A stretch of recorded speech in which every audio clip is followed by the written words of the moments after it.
Assalamualaikum warahmatullahi wabarakatuh. Jumpa lagi dalam mata pelajaran akuntansi keuangan. Nah, sekarang kita akan membahas mengenai penjualan angsuran.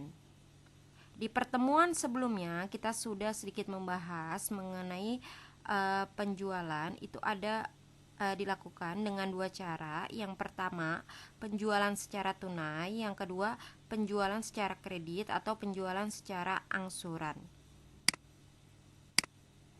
Nah, untuk penjualan angsuran ini mempunyai pengertian suatu penjualan yang dilakukan dengan perjanjian di mana pembayarannya secara bertahap.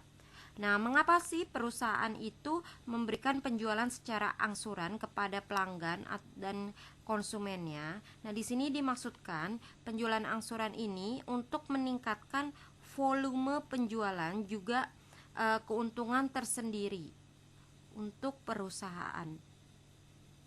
Mana dengan penjualan angsuran dari pelanggan atau konsumen yang tidak bisa membayar secara cash, dia bisa membayar secara angsuran.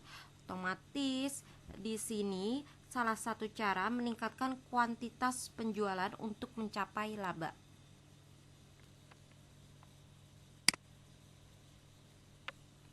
Nah, masalah yang terdapat dalam penjualan angsuran ini ada dua. Yang pertama, masalah akuntansi. Yang kedua, masalah non-akuntansi. Nah, untuk masalah akuntansi, nah ini masalah yang timbul dari adanya penjualan yang dilakukan secara angsuran. Nah, contoh masalahnya, misalkan masalah yang berhubungan dengan cara perhitungan bunga dan angsuran. 2. Masalah yang berhubungan dengan tukar tambah. 3. Masalah yang berkaitan dengan adanya pembatalan penjualan angsuran. Yang terakhir 4. Masalah yang berhubungan dengan pengakuan laba kotor.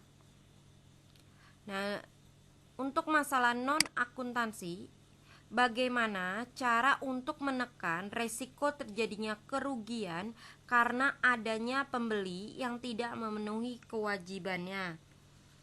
Nah, di sini usaha untuk mengurangi kemungkinan terjadinya masalah non-akuntansi. Yang pertama, penjualan angsuran dilakukan secara selektif. Hanya diberikan pada calon pembeli yang kemampuan dan kejujurannya dapat dipercaya. Misalkan PNS atau profesi tertentu yang kiranya gajinya bisa membayar dari angsuran tersebut. Yang kedua, penjualan angsuran dilakukan dengan persetujuan atau sepengetahuan atasan pembeli.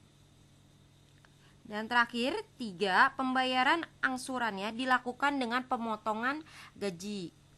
Nah, jadi ketika pemotongan gaji langsung ini tidak ada berkelit ketika pembeli atau pelanggan untuk menunda pembayaran angsuran. Nah, sekian untuk materi berikut materi untuk pertemuan ini, walaupun singkat tapi coba didalami lagi untuk penjualan angsuran dan masalah-masalah yang terjadi di dalam penjualan angsuran. Untuk pertemuan berikutnya kita akan membahas mengenai perlakuan akuntansi untuk penjualan angsuran. Oke, terima kasih. Semoga materi hari ini bermanfaat.